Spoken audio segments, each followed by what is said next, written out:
No matter where you live or who you are, each of us can help break the chains of COVID-19 transmission. Here's what you can do to protect yourself and others. Cover your cough and sneeze. Clean your hands frequently and thoroughly, especially before and after putting on a mask and going outside or coming home. Avoid crowded places and mass gatherings. Avoid touching surfaces in public as they might be contaminated by someone with the virus. Socialise at a distance. Stay at least 1 metre away from others as much as you can and wear a mask if you can't. If you feel even slightly unwell, stay home. Call your local health authorities and get tested.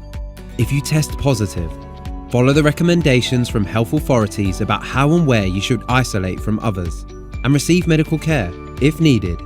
Make a list of people you have recently been in contact with. Self-quarantine for 14 days if you have been in contact with anyone confirmed with COVID-19. Make sure you follow your local guidance. Each country or area has its own levels of transmission, resources and recommendations, and the situation can change rapidly. The COVID-19 pandemic has changed the way we live, work and connect with others. It is challenging, but together, we can break the chains of COVID-19 transmission. Nasistress ka na ba? Nagpapanik o natatakot dahil sa COVID-19? Normal lang ang ganitong mga reaksyon sa ngayon. Pero may magagawa ka para mapagtagumpayan ang sitwasyon na ito. Ituloy lang ang pangangamusta sa mga kamag-anak at kaibigan gamit ang text, tawag o video. Tiyakin na ang mga bata ay ligtas at nasa maayos na kalagayan. Gawin sa bahay ang mga nakasanayan upang hindi mabagot o mabalisa sa panahong ito. Sa wastong pag-iingat, ang virus hindi kakalat. COVID-19, kayang-kaya nating tapusin.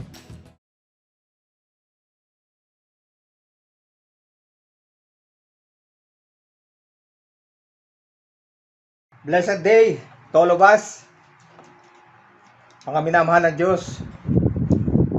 Muli, salamat sa pagkakataong ito na kayo aking makaniig, makausap. Salamat sa Diyos dahil lahat tayo protektado, nakapangyarihan ng Diyos, protektado against COVID-19 na ito. Sa pagkakataong pong ito, nais ko pong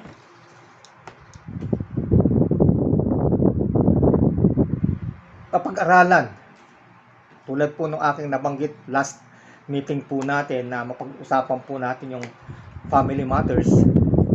Pagkakataong ito, pag-aralan po natin kung ano po ang pwede po nating gawin bilang isang Kristiyano po sa ating pamilya. Ano ba ang ating po mga ugnayan sa ating asawa, sa ating mga anak. At saan ka man naroon sa ngayon, sa iba't ibang panig ng mundo, at iba't ibang panig po ng Pilipinas, ano man po ang sitwasyon natin, ano man po yung ating kalalagayan sa buhay, pagpalain po tayo ng Diyos sa ating pong pag-aaral na ito. Tayo po manalangin. Panginoon, kami po ay nagpapasalamat ng maraming sa pagkakataong itong muli na kami po ay makapagbulay, makapag-encourage, mabigyan po namin kung ano, pahiwatig niyo po sa amin, mga implications po namin bilang mga kapamilya, kapuso, kapatid, O Lord God. Salamat po ng maraming pagpalain niyo po ang aming pag-aaral nito. Once again, your Holy Spirit be upon us. Welcome your presence, Lord God, as we study your word. Mahayag sa aming kalagitnaan ang katotohanan po tungkol sa iyong salita. Aming lingkod, bigyan niyo po ng iba yung karunungan, kaalaman. Dumidepende po ako sa iyo, hindi po sa aking kaunting nalalaman. At ikaw po ang maitaas at madakila sa aming kalagitnaan. Papuri, parangal, pagdakila, all glory belongs to you. In the mighty name of our Lord and Savior Jesus Christ. Amen.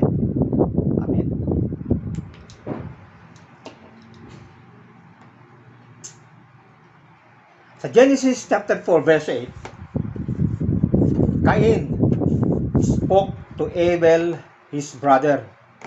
And when they were in the field, Cain rose up against his brother Abel and killed him. Genesis 4:9. Then the Lord said to Cain, "Where is Abel, your brother?" He said, ito sabi ni Abel ito sabi mo ni Cain, "I do not know. Am I my brother's keeper?" Tagapag-alaga ba ng kapatid? Grabe. Ano? Tulad po ng nabanggit ko kanina at last week po, pag-aralan po natin ngayon yung family relationships po natin. Family matters. Ito po yung ating pag-aaralan. Usapang pamilya. Kaano ba kita? Ikaw. Kaano ba kita? Colossians chapter 3 verses 18 to 25. Okay. Sabi po rito, mga asawang babae, magpasakop kayo sa inyong asawa gaya ng nararapat sa Panginoon. Mga asawang lalaki, ibigin ninyo ang inyong asawa at huwag kayong maging marahas sa kanila. Mga lalaki dapat po yung mga asa-asawa po natin, hindi po sila nakakaranas ng physical abuse, even verbal abuse. Okay? Mga anak naman, sa Colossians 3:20, mga anak, sundin ninyo ang inyong mga magulang sa lahat ng bagay, sapagkat nakalulugod ito sa Diyos. Okay? Sa verse 21, mga ama, huwag ninyong ibunsod sa galit ang inyong mga anak upang huwag manghina ang kanilang loob. Mapag-aaralan natin ito mamaya. Mga alipin, verse 22, sundin ninyo sa lahat ng bagay ang inyong mga amo dito sa lupa, hindi lamang kung sila ay nakatingin bilang pakitang tao, kundi sa katapatan ng puso na may takot sa Diyos.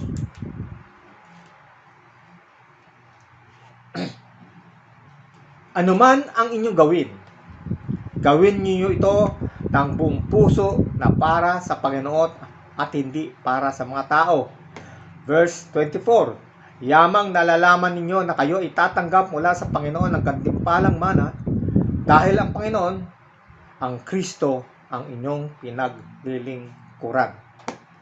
Ang sino mang gumagawa ng masama ay tatanggap ng kabayaran. Sa verse 25 po ito sa kanyang ginawang kasamaan, ang Diyos ay walang mga taong itinatangi. Pagpalain po ng Diyos ang ating pong pag-aaral at pinagpala ninyang lubos ang ating mga pag-uusap. God's original design for the family. Okay? Sadly, when thinking about family, many don't have great memories. In the scripture, there are only 4 chapters without sin.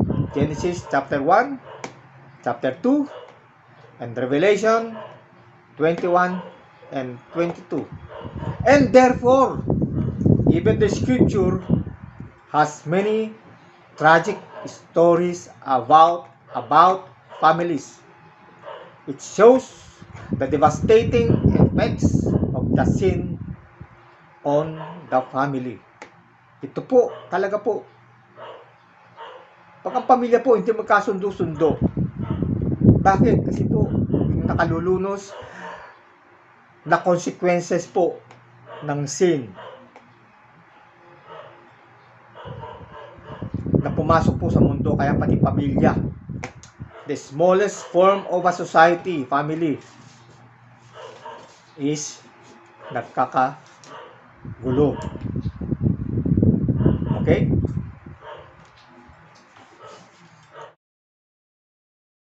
The wife's responsibility to her husband. Okay pag-usapan po natin yung mga babae dyan na maaaring nakakapanood ng video na ito. Colossians chapter 3 verse 18. Wives, submit to your husbands as is fitting in the Lord. First, we see the wife's role, no? Paul says, wives, submit to your husband as is fitting in the Lord. The wife must submit to her husband because this is fitting or appropriate for her position in Christ. Glory to God. Submission ng mga babae. Submission does not imply that the wife is less than the husband. Mga lalaki rin Hindi po porke nagsasubmit sa inyo o sa atin, ang ating mga asawa,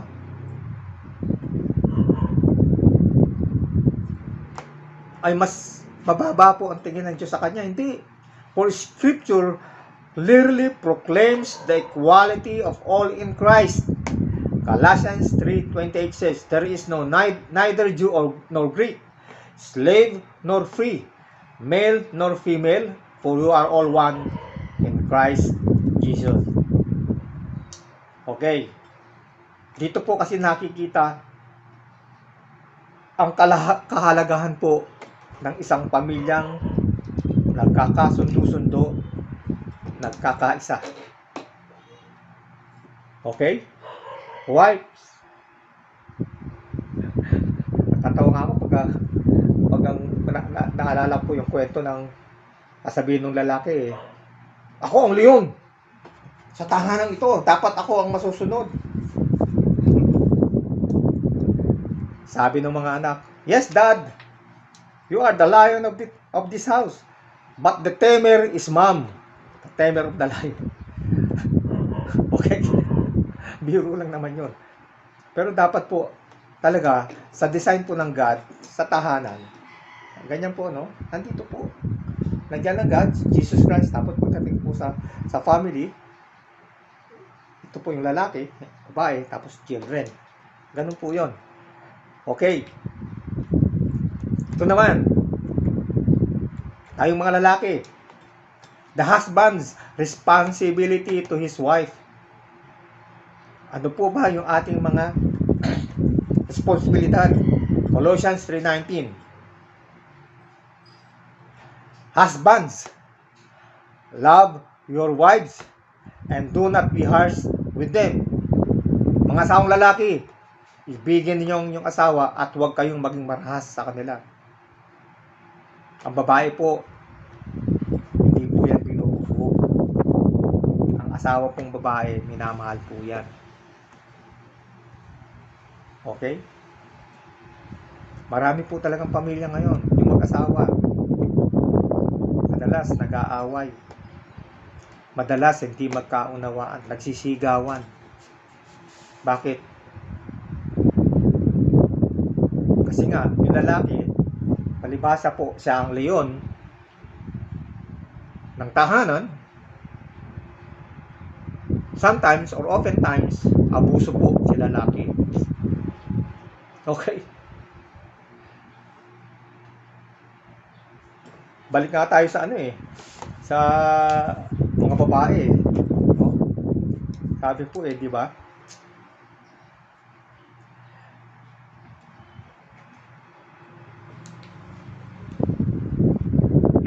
Sabi sa mga babae, di ba? Balik muna tayo ron. Nakalimutan ako no? Wives, submit to your husbands as is fitting in the Lord. Meron po kasi akong malapit sa aking puso, no? Nag-usap kami. Ito, pag-uusap po ng puso sa puso. Ang sabi niya, kaya maraming lalaki ang wala sa gawain ng Lord. Kasi sa tahanan, mabunganga na yung asawa. Tapos pagdating sa church, babae pa ang nangangaral, mabunganga din. Kaya yung karami sa lalaki, kung saan-saan na lang ako napupunta, yun lang ang pananaw niya. Pero may katotohanan talaga. Hallelujah. Huwag natin pag-usapan yun. Mahaba pong, mahaba pong pag-uusap yan. At maraming masasaktan kapag nabanggit po natin ang katotohanan tungkol po sa salita ng Diyos. Balik po tayo sa ating pong pag-aaral. Naalala ko lang no? Okay. Okay do not husband, do not harsh, do not, wag daw po tayong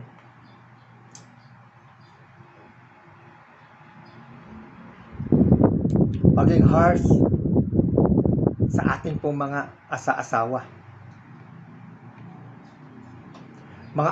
Mga asawang lalaki, tayo ito. Ibigin ninyo ang inyong asawa at huwag kayong maging marahas sa kanila. Wala nga physical abuse na nagagawa sa lalaki. Minsan si lalaki para na ring babae. Yung verbal abuse. Yung verbal abuse, masalita, laging masakit na pananalita na nababanggit ng lalaki sa kanyang asawa. Iwasan po natin yun. Okay? Number 1, the husband's love must be realistic. Makatotohanan po dapat ang pag-ibig ng lalaki sa kanyang asawang babae, hindi asawang lalaki The husband should have no unrealistic fantasies about the woman he is marrying. Christ loved the church and died for her while we were still enemies of God. Christ knew she was sinful and disobedient, yet he still gave his life for her while knowing her faults. His love was realistic, unconditional love. Kaya nga po dapat bago po nagpo-propose si lalaki, dapat naman si babae, anuman yung kanyang nakaraan, si lalaki gayon din, dapat nag-uusap po yan. Kasi po, dapat mamayani po sa bawat isang gustong mag-asawa yung unconditional love. Anuman yung nakaraan, anuman yung mga nangyari, anuman ang lahat-lahat na naganap sa buhay ng sinuman, dapat manatili po ang pag-ibig. Okay? Kaya dapat bago pa lang mag-propose si lalaki,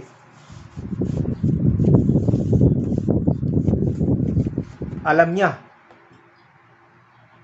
na yung babaeng kanyang pakakasalan ay ang babaeng para sa kanya. Okay?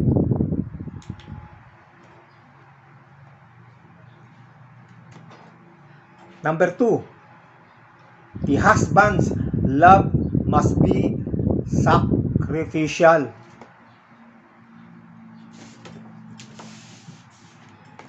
Kung mahal mo ang kabiyak ng iyong puso, dapat kung ano ang nais niya, dapat sumang-ayon agad. This love that the husband is supposed to embody is impossible without the grace of God. Kaya po ang inyong lingkod,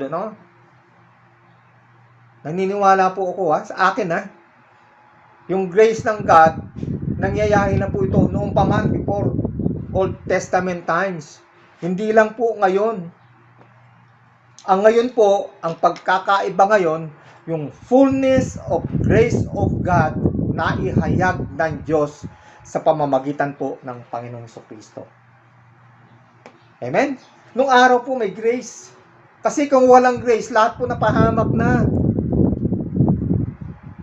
Kung walang grace ng God, lahat po ay hindi maliligtas.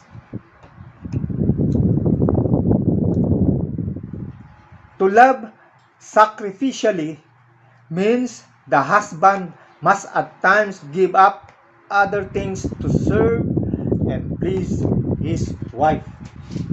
He must sacrifice for her. He must sacrifice time, entertainment, friendships, sometimes even career, etc. in order to love his wife. Okay? Our love, mga minamahal kong kapatid na lalaki, our love to our wife must be sacrificial. Amen? Kaya nga po ang lalaki, ang nagtatrabaho, si lalaki dapat yung gabi ginagawang araw at yung araw ginagawang gabi para matugunan yung pangangailangan po ng pamilya. Okay? Kaya lang, sa mga pangyayari ngayon, at maunawaan naman natin, pati ang babae po ay nagtatrabaho na. Bakit? Bakit nagtatrabaho ng babae? Kasi dapat po, sa mahal po ng bilihin, dapat pagkatulungan po talaga ang mag-asawa. But, the husband must sacrifice para po mapanatili yung maganda, mainit, at mapagmahal o nagmamahalang pagsasama.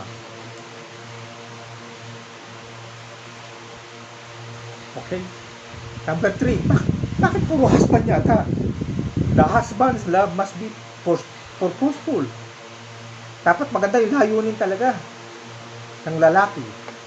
Pag-ibig ng lalaki. Kanya kasama kung paanong nililinis ni Kristo ang iglesia sa pamamagitan ng salita. Similarly, katulad po nito, the husband must love his wife through teaching her scripture, getting her involved in the Bible preaching church, encouraging her to get involved with small groups and ministries or areas where she can grow and serve. He must seek to cultivate not only her character but also her calling so she can fulfill God's plans on her life. Dapat po sa lalaki po nagmumula para po ang babae, asawa, ay mailapit sa Diyos. Mahalin niya ang Diyos. Lumago siya sa pananampalataya po at sa pagkakilala po sa ating pong Panginoong Jesus. Ang lalaki po, he must discern her gifts and talents and encourage her in the use of those for the glory of God.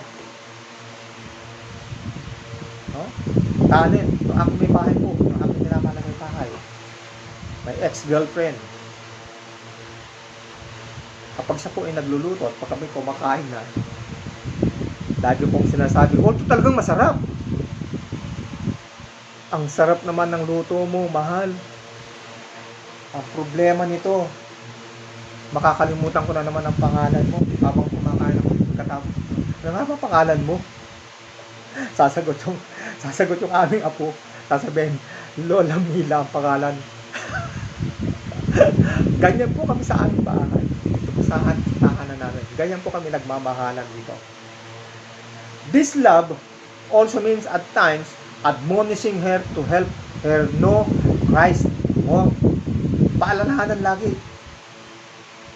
Palakasin lagi. Na lalo pa niyong makilala ang ating Panginoon si Kristo.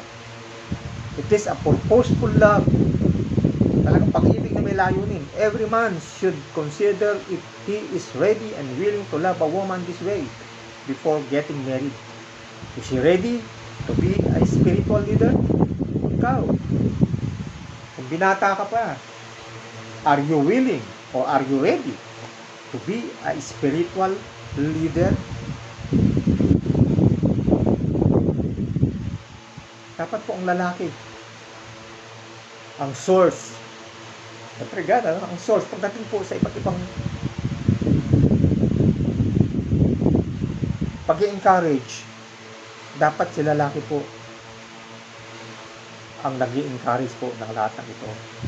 Okay, mga lalaking kinata dyan ha, sa pag-aasawa, kapag ikaw ay Kristiyano, okay, tutuwa nga ako sa isang kapatid one at a time, no? Sabi niya, Pastor, kapag ako ay nanligaw, tiyak ko na sa aking sarili, siya ang ihahatid ko sa altar. Ganyan po dapat ang isang lalaki na Kristiyano na nais niyang maging may layunin sa kanyang pag-aasawa. Makita niya na may layunin ng Diyos.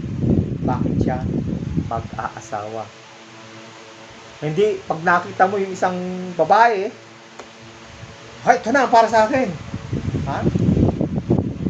Pag nakikita ko siya, talagang kumakabog ang aking puso.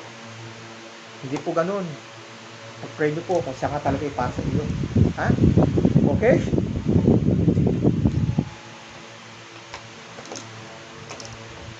Ito pa, number 4.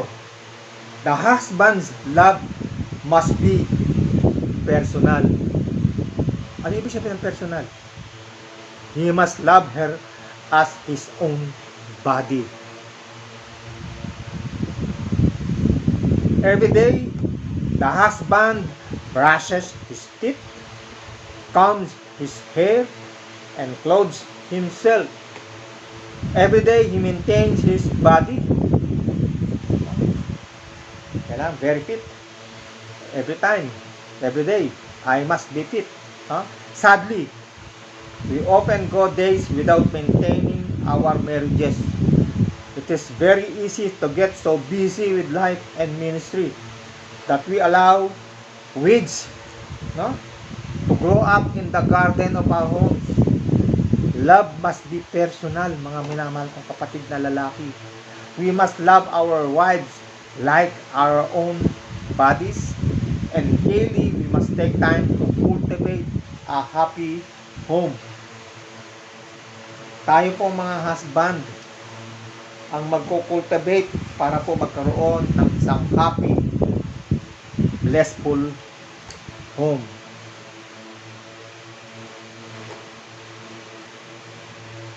A house is not a home when the two of us is far away and one of us has a broken. Diba? Kailangan po laging magkatugma. It takes two to tango. Okay? Hindi po kanya-kanya. Mga lalaki ang pag-aasawa.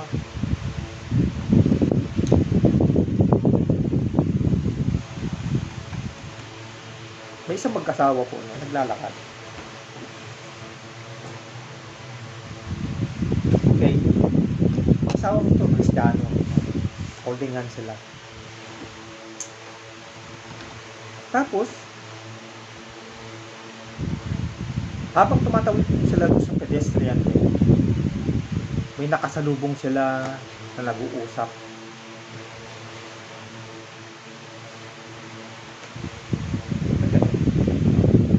Nakakatapat sa kanila. Ang sabi ng lalaki, mahal. Ang tawag sila babae, nausang mahal. Hindi na nila narinig yung pag-uusapan. Sabi ng lalaki, habang tinakbayan niya yung kanyang asawa, alam mo ba, mahal? Sabi niya. Tingnan sa lubong natin, couple. Hindi maganda yung kanilang relationship. Oh, bakit gano'n? Sabi ko. Kasi yung babae, nauuna dun sa lalaki. Yung lalaki, sabi ng mahal, hindi sa hindi hindi maganda yung relasyon nila. Sabi ng lalaki, mabuti na lang hindi tayo tulad nila.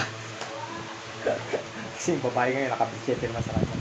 Sabi ng mga asawa, alam mo naman mahal na malakas kita. Dapat ganyan po ang mag-asawa. Labi pong nakakonek. Para pong magnet. Labing nag-attract sa atin. Okay. Submission and authority in marriage are ugly words in our society. However, there should be no issue with submission when someone loves us like this. Scripture says it is the love of God that brings men to repentance, and the man must allow this love to transform his wife. Submission and authority in marriage. Diba, no? Ako po yung mag-asawa, no? Siguro, ilang taon? 40 years ago. More than 40 years ago. Okay? Wala pa po ako sa abroad. Nag-asawa po ako. Isipin nyo.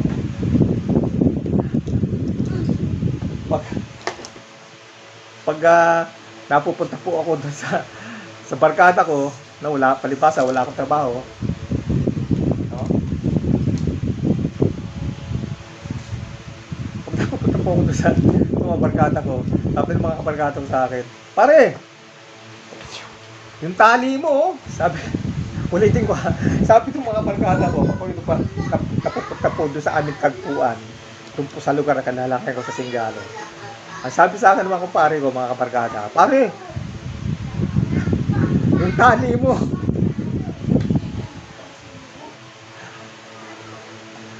ayusin mo ng gusto, ha? Para pag kailangan ka, hilahin ka na lang. Para alam mo, tinatawag ka ng asawa mo. Ay, naku talaga. Pag naalala ko no? Wala pa po ako sa abroad. Siyempre, kailangan magti 3 months po kasi yung aking mga anak nung ako mag-abroad, ano. Siyempre, nung sanggol pa sila, siyempre, tulungan ko yung aking bahay na maglaban ng mga lampin, pag-misa, ano.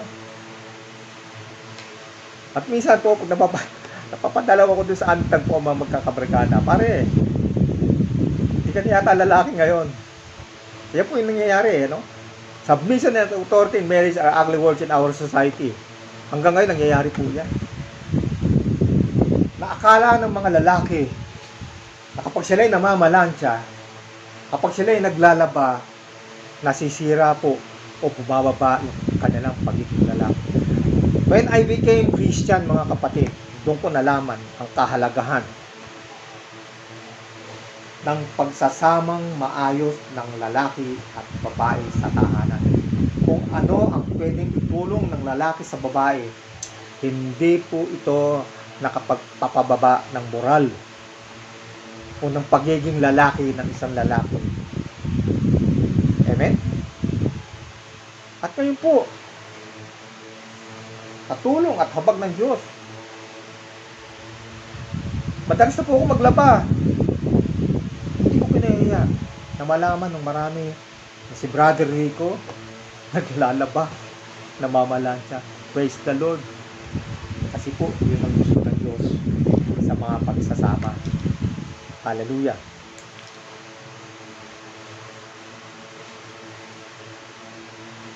What should a man do when he has a wife who does not want to submit? Should he demand submission? Should he become bitter towards her? Hindi. Paul commands the husband to not be embittered against her. It literally reads, stop being bitter.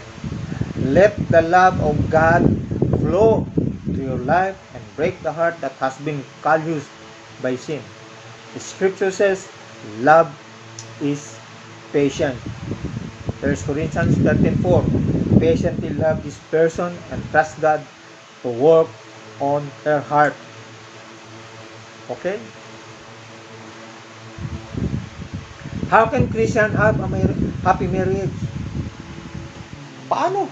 Kaya ang isang Kristiyano ay magkaroon po ng isang maligayang pagsasama. They must choose to build their marriage around biblical principles. Okay, the relationship must be built on submission and love. God has eternally dwelt in the mutual relationship with the Son and the Holy Spirit with no divorce. He is the one who marriage models, and He is the one who knows how to fix it when it is broken. Marriages are broken. We must come back to the Creator of marriage so they can be fixed. We must submit to His will and perfect plan. God instituted marriage. Kaya nga po ang sabi ng Bible,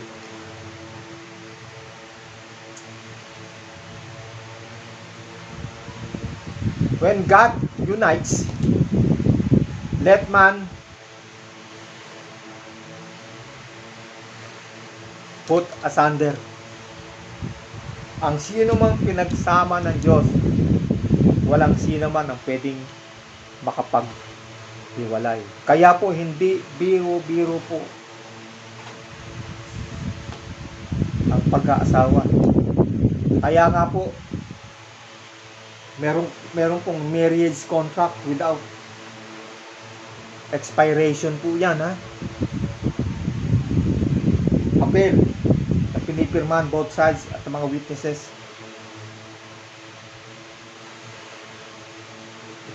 Huwag po tayong maniwala sa mga sinasabi kahit pangulo pa sila ng bansa na yung mga kontrata na yan, mga ruling na yan, pwede daw ibasura yan. Hindi. Tandaan po natin, God instituted marriage. Siya po ang nagpasimula po ng lalangin niya ang lalaki at babae. Bakit? Para po makapag-create po ang God ng isang pamilya dito sa lupa na can and could glorify God alone. Praise the Lord. Ngayon, pag-usapan po natin ang mga children. Children's responsibility to their parents.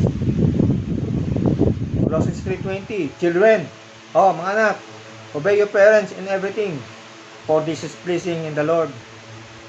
Okay? Obey. Pasakop sa mga magulang sa lahat ng bagay.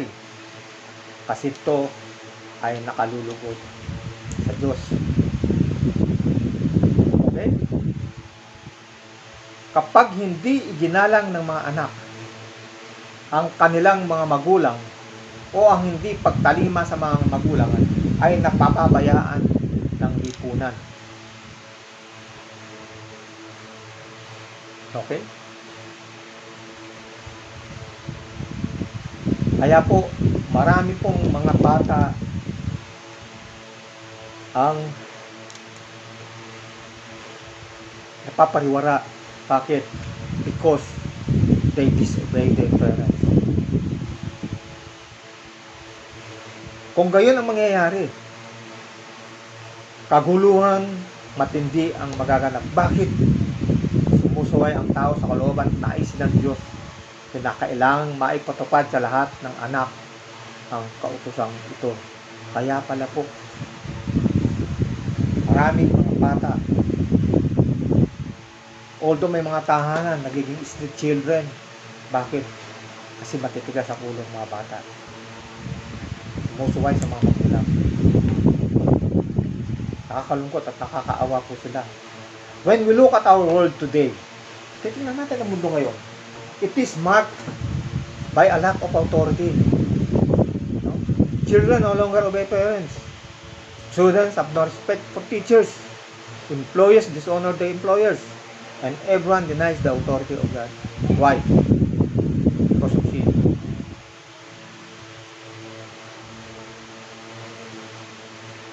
Marami pong kabataan ngayon ang hindi sumusunod sa mga magulang.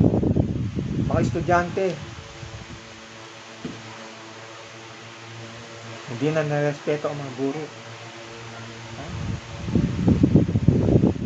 Kaya po nangyayari sa mundo ito. Kaya po, dapat lagi po tayong maging mapagpatyag at maingat sa ating pong pang-araw-araw na buhay. Scripture declares that when society has gone to these extremes, they will ultimately come under the curse of God and His judgment. Listen to the characteristics of Israel right before God. Judge them by Assyria. Youths oppress my people. Women rule over them. O my people, your guides lead you astray. They turn you from the path. The Lord takes His place in court. He rises to judge the people. Isaiah 3, 12 to 13. They turn you from the path. Tumalikod po sila. The Lord takes His place in court. Tandaan po natin, darating po ang araw, panahon. At God will judge His people.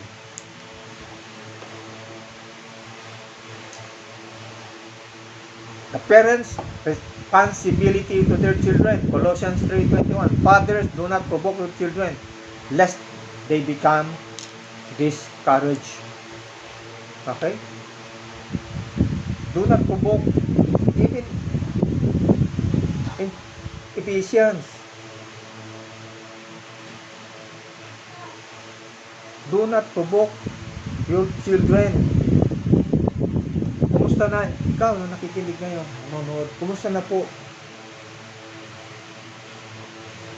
ang ating relasyon sa ating mga anak?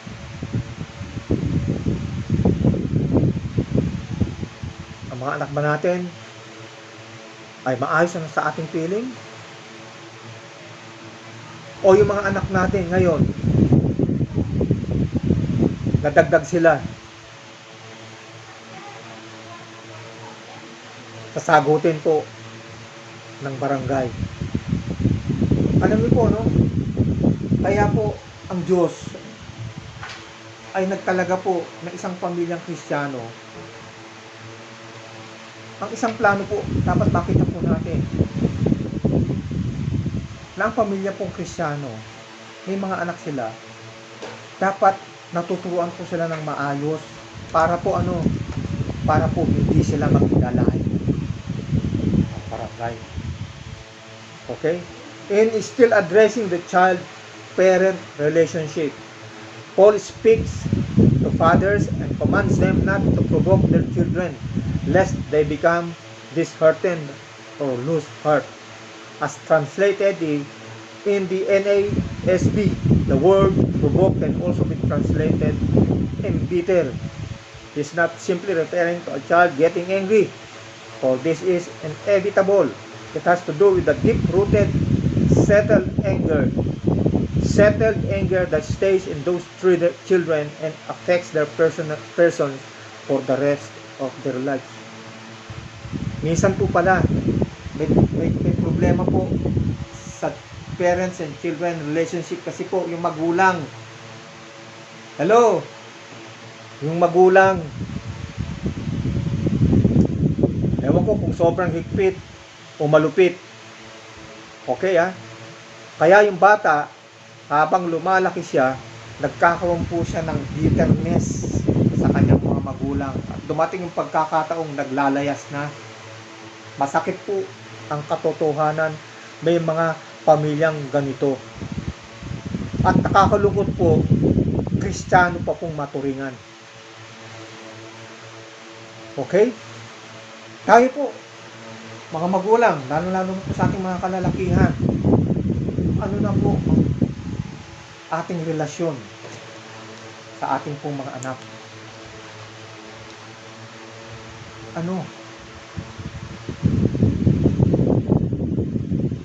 May magagawa pa tayo? May magagawa ba ako bilang isang magulang na ganito ang aking anak? In conclusion, what responsibilities does a Christian love? What responsibilities does a Christian have to his family based on his identity in Christ? We cannot control others, but we can control our faithfulness to Christ as we seek to walk in God's original design for the family. Hindi po natin pwedeng makontrol ang iba.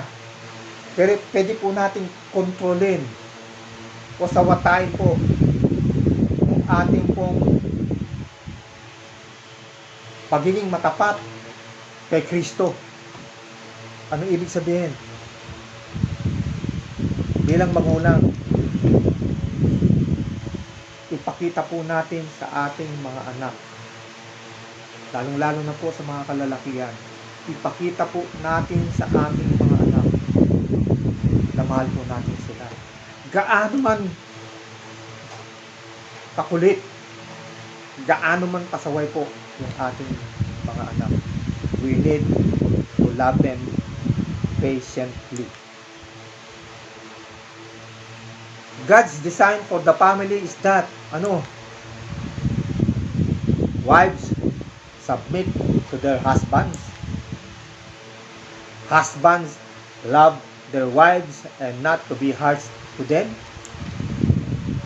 Thirdly, children obey their parents in everything. Okay? Yan po yung nararapat po na biblical order of the family. Christ, husband, wife, children. Okay?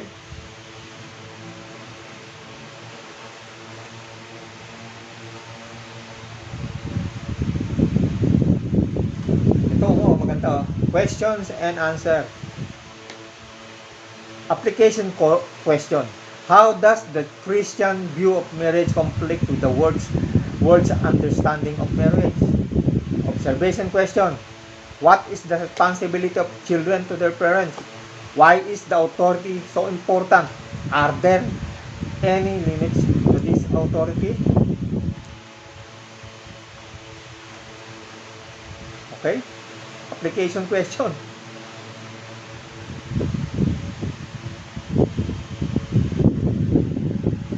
Tayo po makasasagot niya. Sa observation question, tayo rin po makakasagot niya. At makakatulong ito sa ating pong pang-araw na buhay. So, salamat po mga minamahal na kapatid sa matyaga po ninyong panonood at pakikinig po sa mensaheng ito. Pagpalain po tayo ng Diyos. To God be the glory. Panginoon, salamat ng maraming muli sa pagkakataon ito. Salamat po na kita nyo po sa amin, ipinaliwanag po tungkol po sa mga family relationships, family matters.